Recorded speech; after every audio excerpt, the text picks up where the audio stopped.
En esta ciudad, todos murieron casi al mismo tiempo. Y lo más extraño es que aún hoy se puede ver.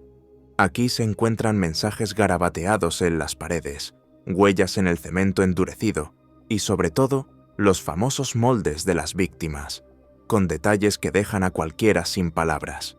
Hay gente que intenta correr. Hay gente que intenta protegerse. Hay gente que abraza a alguien en el último segundo. Y hay escenas más íntimas, como las que se ven en la pantalla, que aún hoy generan debate. Pero, ¿es cierto todo lo que has oído sobre este lugar? Hoy, Bello Mundo te lleva a Pompeya, la ciudad petrificada, para comprender lo que realmente sucedió y por qué este lugar aún pone los pelos de punta casi 2000 años después. Número 1. La ciudad. Pompeya estaba situada en el sur de Italia, en la región de Campania, muy cerca del Golfo de Nápoles. Con solo mirar el mapa, se entiende por qué este lugar nunca estuvo tranquilo. Era una ruta comercial, un punto de paso, gente llegando, gente marchándose, mercancías circulando. Pompeya no era un rincón olvidado del imperio a la espera de convertirse en tragedia. Era una ciudad romana que funcionaba a pleno rendimiento. Tenía mercado, foro, termas, que eran los baños públicos donde la gente iba no solo a lavarse, sino también a charlar y resolver sus asuntos. Tenía teatro, anfiteatro, tiendas, comida que se vendía en la calle, panaderías que abrían temprano y cerraban tarde. Era ese tipo de lugar donde siempre hay ruido de gente. Y tal vez por eso, siglos después, Pompeya acabó convirtiéndose en algo más que un yacimiento arqueológico. Se convirtió en un símbolo. Se convirtió en escenario de libros, series, documentales y películas.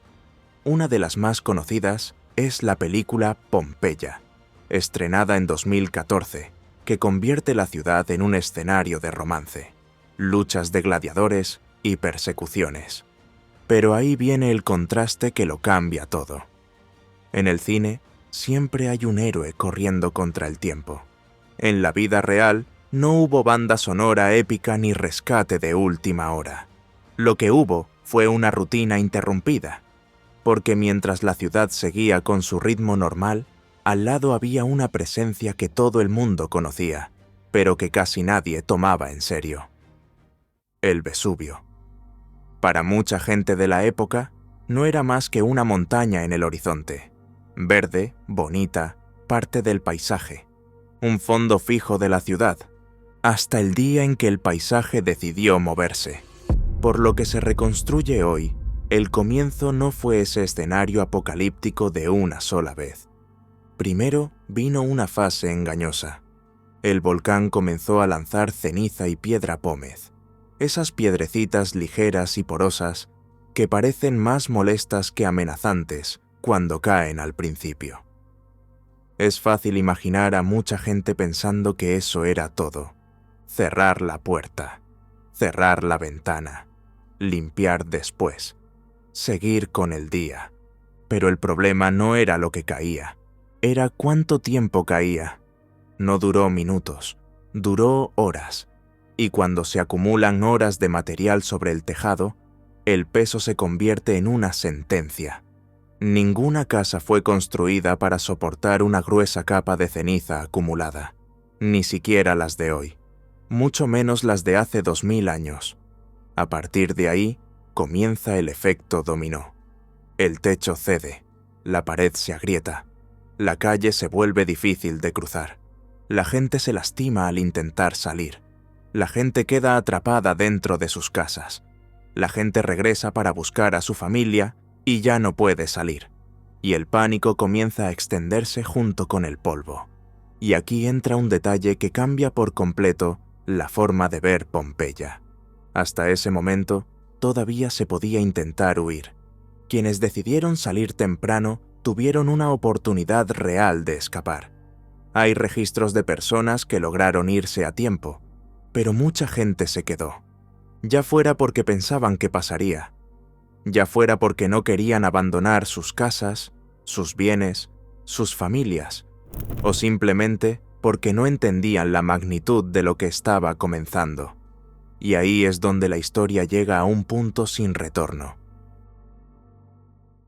Número 2. Cuando la ciudad se convierte en una trampa.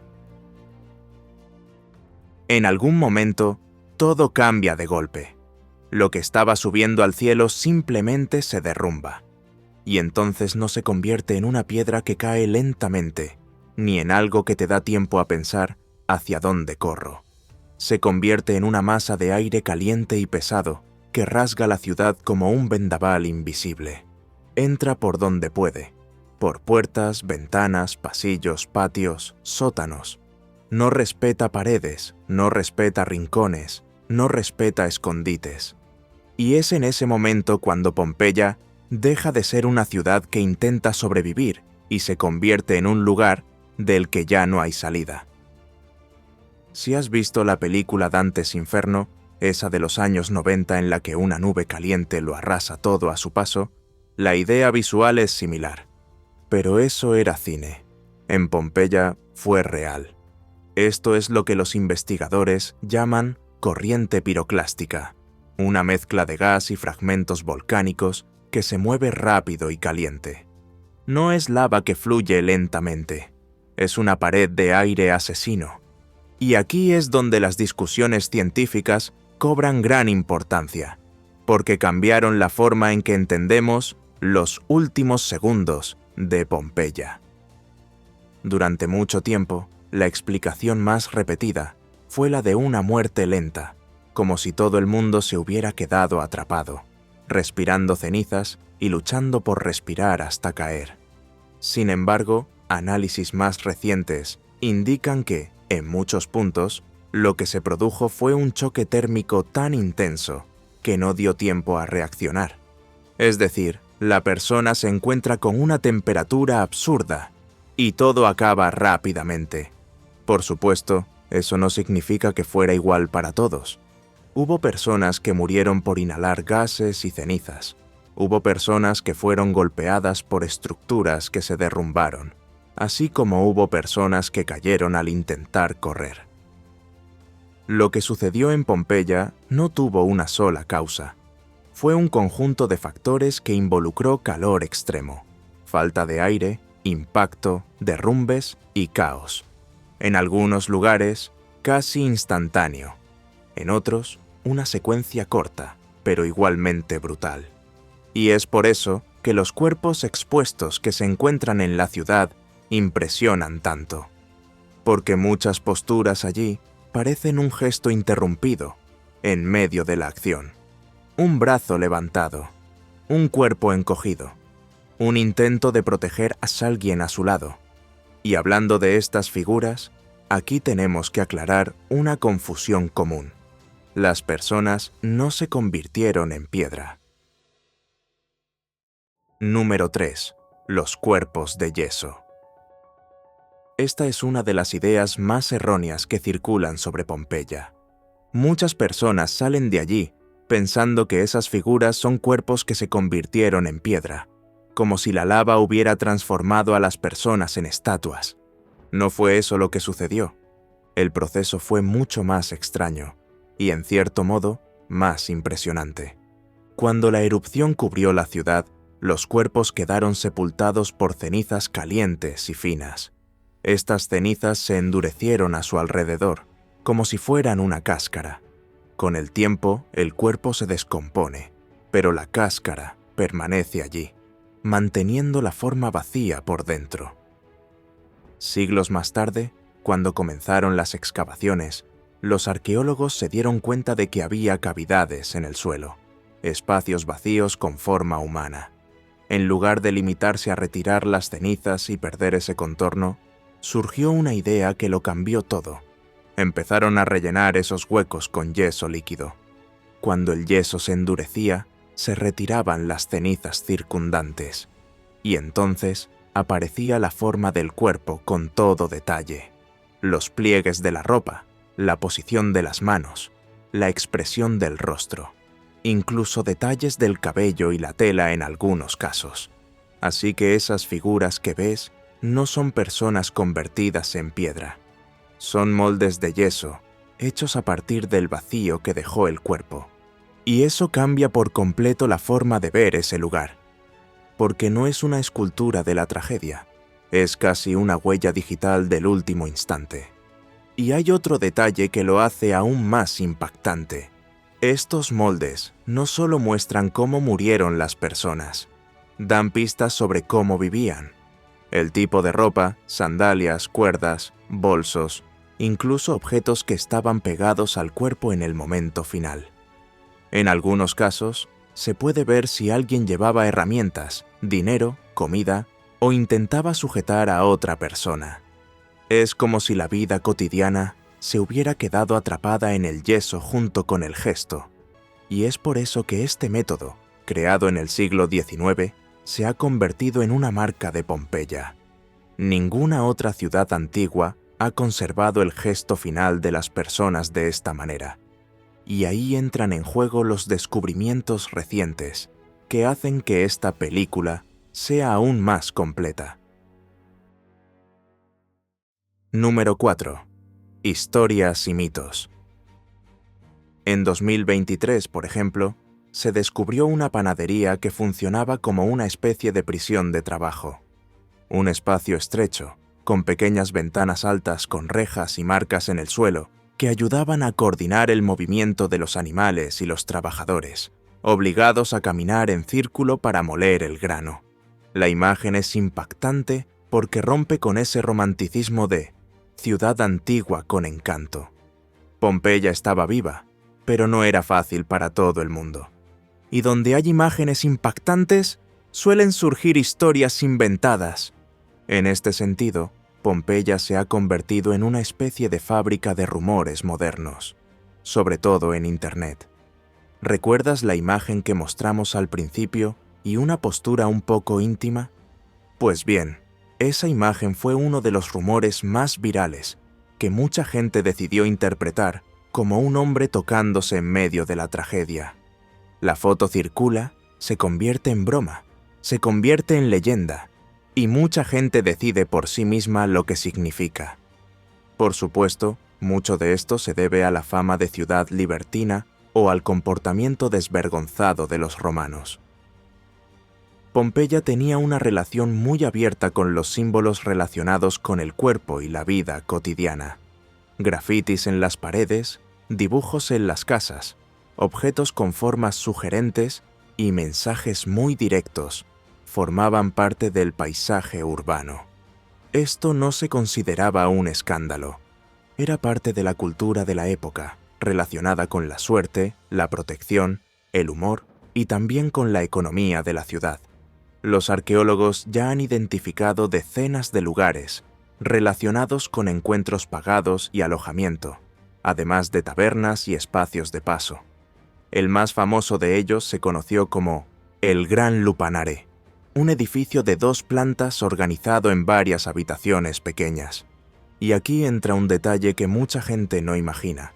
A lo largo del pasillo de este lugar, encima de las puertas, se encontraron pinturas en las paredes. No eran cuadros decorativos, eran escenas ilustradas que funcionaban casi como un menú visual.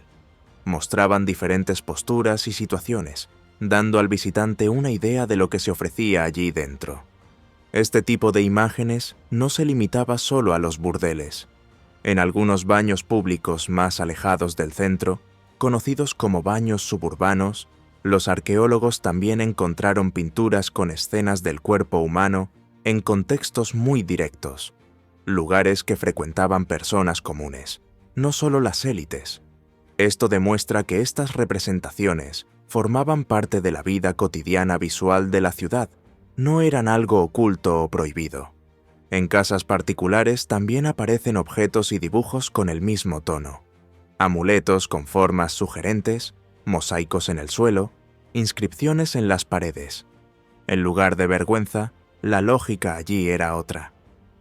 Para los romanos, estas imágenes podían significar protección, buena suerte, fertilidad o simplemente humor. Y los grafitis repartidos por la ciudad muestran que este tipo de servicio formaba parte de la rutina urbana, con precios asequibles incluso para los trabajadores comunes.